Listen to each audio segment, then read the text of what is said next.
World bosses. They're big, they're full of loot, and require more than just a handful of heroes to bring them down. You don't need to know every ounce of every mechanic to beat them if you have enough players, but plenty feel more confident with having more direction. After this video, you'll be armed with more knowledge to work with others to defeat these bosses and maybe even lead other players into battle yourself. Only need a specific boss in this guide? As always, timestamps are included and listed in the description below.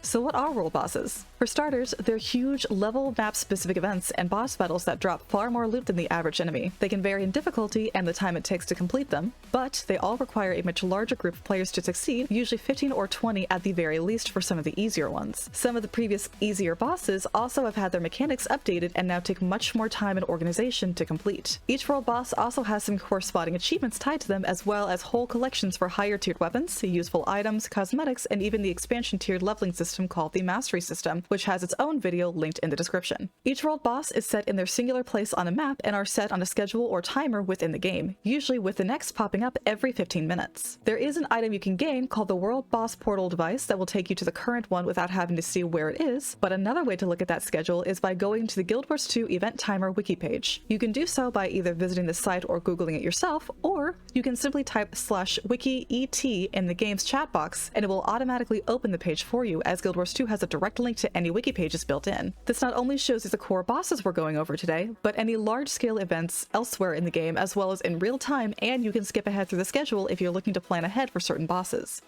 Each world boss has three main parts of their event: the pre-event, the fight and its phases, and looting. Pre-events are the events that must be completed within a certain time frame just before the boss appears to get them to spawn. These are usually any number of escorting NPCs, capturing or defending an area from enemies, or gathering a key part of a mechanic. The fight is the actual engaging in combat with the boss and can include a variety of different phases where you complete a mechanic to make the boss more vulnerable to damage. Then when dead, you loot the boss from a large chest and any small wiggly chests in the lower right-hand part of your screen. If you have auto loot earned from the Advanced Logistics Central Tyria Mastery, you can select auto loot in your settings and you'll gain the contents of most of the larger boss chests without having to interact with them. Otherwise, you will need to walk up to each of the boss chests and interact to gather the extra loot. We'll go over how to do each of the world bosses from a new player and Zerg perspective, the Zerg being the large group of players fighting the boss, how to set up and lead for any volunteer commanders and crew, and any nearby waypoints and backup waypoints should the nearest be contested. And lastly, how to incorporate all of this into a world boss train, which for Guild Wars 2 is just a group of people consistently moving together from one event to the next. We will be skipping Triple Trouble, Tequatl, and the Shatterer, as they will have their own guides due to being much more involved in their setup, mechanics, and related achievements.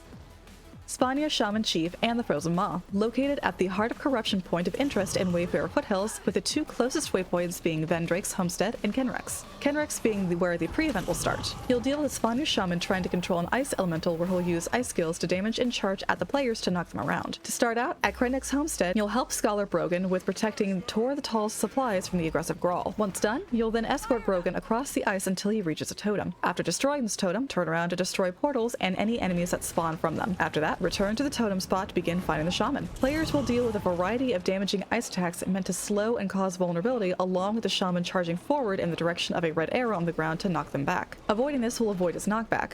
Some of the ice attacks include multiple ice spikes from the sky regardless of phase. At 50% health, he'll transform into an Ice Brute Goliath and begin summoning large AoE ice storms and more melee attacks along with the previous skills. The AoE will chill and therefore slow and damage you as you traverse through them, but they have plenty of room in between, so as long as you walk around, you should be fine. Healing and cleansing conditions and protecting are great here, but the main killers are accidentally getting in his way and stepping into the AoE for too long. It's best to run around these AoE or use teleport skills to get through them rather than just tough your way through. The enemy is more deadly at close range, so a long-range weapon that allows you to maneuver around the AoE and out of his charging paths is one of the best options. There's not much for commanders to do here aside from maybe calling out to dodge for close-range players when he charges and giving whatever support you can if you have that type of build. However, bringing him here will cause him to have less room to charge into players and instead charge in place or into rock and give you more DPS time. Completing this boss will earn you the achievement Svanir's Bane, Fire Elemental in the northern part of the Thaumanova Reactor in Metrica Province. The closest waypoints are Meridian and Survivor's Encampment. Here, you'll just outburn a large fire elemental created from the end of a pre-escort event while dodging a large fire AoE and meteors. To start, you'll begin escorting an industrial air Roomba from outside the eastern entrance and through multiple elemental rooms. Eventually, it will just sort of explode in the northern portion and spawn the boss. From here, you'll just want to continue dodging and weaving and ensuring that you avoid stepping into the elemental's glowing circle underneath it. While the elemental is immobile and therefore vulnerable to damage over time in AoE skills, you will have to keep an eye on severely damaging waves of heat emanating from the boss itself, meteors that rain rain from the sky around the boss indicated by pulsating rings and can be jumped over, as well as little embers that spawn around the boss. TLDR, keep moving, cleanse your conditions, revive any allies you can, and use ranged DPS to work on the boss in smaller embers. It also helps to pop into the easternmost edge of the area, as this is out of range of the boss's attacks should you need to escape to heal. There is also a follow-up boss after this should you find the Matrix Cube key hidden somewhere in the reactor and attune it to all the elements present in the reactor and open the portal. Hitting the button and killing the steam ogre that pops out will complete the achievement to Cleanup Crew. If you want steps on finding and attuning said key,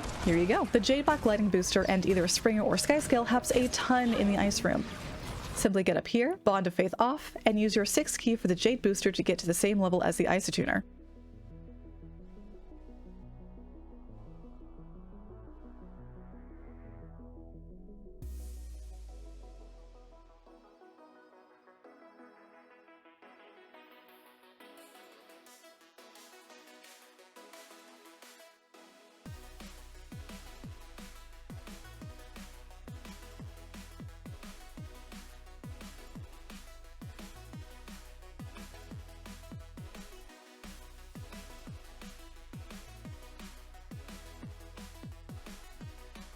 Shadow Behemoth in the God's Lost Swamp near the Deathroot Shack point of interest in Queensdale, with the 3 closest waypoints being Finney, Swamp Lost Haven, and God's Lost. To get the boss to spawn, you'll have to deal with destroying 13 nearby portals. Once he does, you'll switch back and forth between damaging his head and his hands and destroying portals. Every 25%, he'll stand up and spawn a new wave of portals. At 75%, you'll get 5 portals, 50, you'll get 9, and 25, you'll get 13 again, with the boss being untargetable each time. Once the portals are gone, the Behemoth will use an attack called Shadow Barrage that deals conditions like slow, crippled, and vulnerability and will knock players down. During this phase is when the Behemoth is targetable again. Throughout the fight, you'll have to deal with many condition-based attacks, like the large AoE in red circles under the water's surface. While these are a little bit easier to see with the 2022 update, they can still be difficult to spot. So if you see the people standing around you taking damage, maybe don't stand by them. Make sure not to stand too close to the boss's base as well, as the purple mist around him acts as a poisonous miasma. You can tell he's about to stand up and summon those red circle AoEs by seeing his claws flatten and making a suction sound. He'll stand up, and then he'll start summoning a void crystal bundle above your head. Then, once that's almost done, the AoEs will spawn. He'll also reach into the swamp to summon more AoE circles with highly damaging miasma in them as well, as he reaches through them to grab you. One of the major changes is the fact that you can damage his claws, and green circles light up showing you where you can damage him. TLDR, fight a void being that loves yelling at you with the worst breath you've experienced and occasionally distracts you with portals to the underworld. Just cleanse yourself and don't stand where people are hurting. You can also earn an achievement called Dispelling Shadows by destroying all portals opened by the Shadow Behemoth while he's active within 20 seconds. You will not know if you get this achievement until after the boss is dead, and is best done when people spread out to each of the portal locations ahead of time in a large circle to dispel them at the same time. For reference, here are all the locations for those portals. Great Jungle Wurm in the Witchmire Swamp in Caldeon Forest, with the closest waypoints being Twilight Arbor and Valius Thorpe. The events leading up to the boss are an escort, destroying growths around the area, and then finally killing 3 avatars of blight in the actual fight area. Once those are done, a singular large worm head will emerge from the shallow water. You'll go back and forth between damaging the worm while avoiding certain attacks and destroying husks with conditions and skills that break down Defiance bars before they get close enough to the worm, as the worm swallowing any of them will heal itself. While the worm's base is stationary, it will have an arsenal of annoying attacks to look out for. 2 different types of spins that can knock back and a roar that give players the condition Fear, causing them to run away uncontrollably in the opposite direction. Keeping condition cleanses and stability as well as what to look out for is key to ensuring that you get the longest duration of damaging the worm as much as possible. The 2 types of spins to look out for will show you what to do to avoid being thrown around. The small, tighter spin coiling around itself only knocks back people within the smaller yellow circle. The larger spin, where it waves its head in the air like it just don't care, is accompanied by a larger circle around it with a deeper color slowly filling it. This will knock anyone back in that vicinity. Just make sure for both you either use a dodge or some sort of stability so you avoid being knocked down. The same goes for the Fear Roar. If you have any skills available to you that can break that condition, like the Tempest's Shout, Eye of the Storm, use those to stop running and get back to damaging the worm. A yellow spit-looking barb will come from the worm at times as yellow circles form around the players. As these land, these will turn into acidic red AoEs, and they hurt real bad. Just avoid the spins and AoEs along with any smaller husks and worms and you'll be fine. At certain intervals of health, the worm will be invulnerable and will summon many enemies, including those husks to swallow to nourish itself if they get close enough. At 75%, it will spawn 1 elite husk to the south, 50% it'll summon the husk to the south and then to the west, and 25% it'll summon all 4 husks on each side. If the worm heals at all, it will not spawn them again, no matter how much it heals back up to the other thresholds. Preventing the worm from swallowing any of the husks will earn you the achievement Don't Feed the Beast. These husks are in the northern, eastern, southern, and western sides of the area. These will continue to move closer to the Wurm no matter how much damage is done until their Defiance bar is broken with crowd controls, as shown by their bark skin. If that's done, they become vulnerable and very squishy. Modniir Ulgoth. Just a heads up, this one still bugs pretty often. He's just going through some things right now. In the northeastern part of Harathi hinterlands near Clovenhoof Waypoint, the pre-events will normally start around Junction Camp near Cloven Pass. The actual fight is incredibly short for the long span of pre-events, and unfortunately, as of this video, this event is often still bugged to where the pre-events cannot be done. Some people swear by certain spawn time being the one that works, but from experience, it's random if it bugs at all. Simply capture and defend the North Pasture and South Forge camps by the gates. Centaurs will come in waves and used to be a common way of farming leather. Simply stack and loot by getting a few hits on them.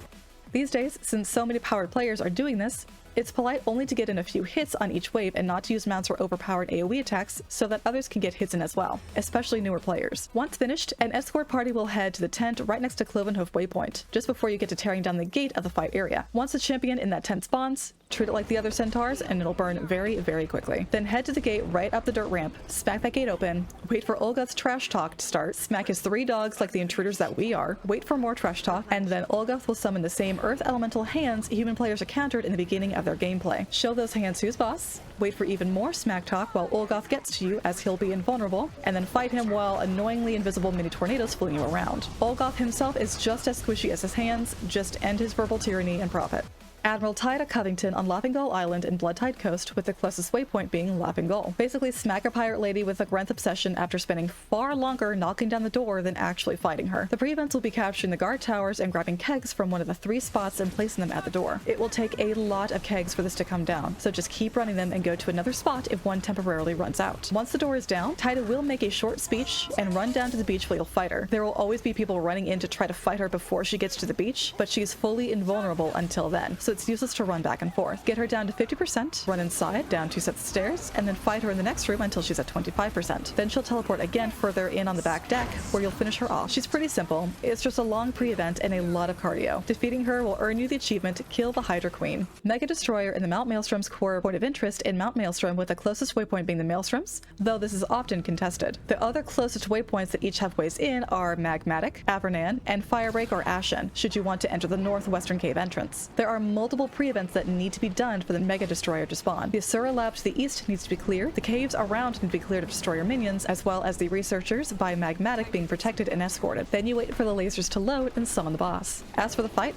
all that happens is players will stay on the solid rock, fight the boss that does melee damage, and a ground stomp where he crouches, jumps, and lands and causes lava blocks to fall. This attack is fairly slow and easier to evade. He'll walk back into the lava at 75% and summon 3 vet destroyer crabs, while at 50% it's harpies. After that, just burn him down. Inquest Golem Mark II on the observation platform point of interest in the Whitland Flats in Mount Maelstrom, with the closest waypoint being Old Sledge Site. The event leading up to it is disabling 14 containers by defeating enemies around them and letting bots turn them offline before they release any toxins. Once done, a large stone golem will drop in the middle of the nearby platform. For the most part, this boss is deadly, but very simple as it just follows a pattern instead of having phases. In order, the golem will slam its left fist first onto the area to its right, and then slam its right fist into its left side, both being large AoE knockbacks, and then in the same areas at the same time. Then, some of the smaller squares within that platform will become energized, electrocuting players on them as well as shooting turrets clockwise around the outer area of the platform. Dodging inward towards safe squares or backwards out of everything, depending on what range DPS you have, is probably best, unless you like regularly getting rubs from strangers or constantly waypointing and running back. The golem will change what areas are electrocuted and safe regularly, so be ready to move, but there will be safe times before the cycle continues. Just avoid these attacks and DPS it as much as possible. Heads up, the corners here, and here are safe from electrocution, but will still have turret damage. Claw of Jormag and Frostgorge Sound, with the closest waypoint being Earthshake. The pre-event is destroying 4 dragon crystals and then 1 more, and then the claw lands. He'll have a long ice pipe wall you need to break through with Charzukas and live explosives if you don't have a ranged weapon and the usual. You will be feared and frozen often throughout this fight, so keep stability, Condi cleanses, and healing going constantly. Though if you're using the explosive or Charzuka bundles, you will have a heat shield for a time. Most people tend to stack here together and share boons and heal each other while dealing with the wall, and since the wall itself has an area with a frozen ground that deals more damage and more stacks of damage as you stand on it, this being called Icy Grave. Once you're through, stab its feet for the 15 seconds he's vulnerable.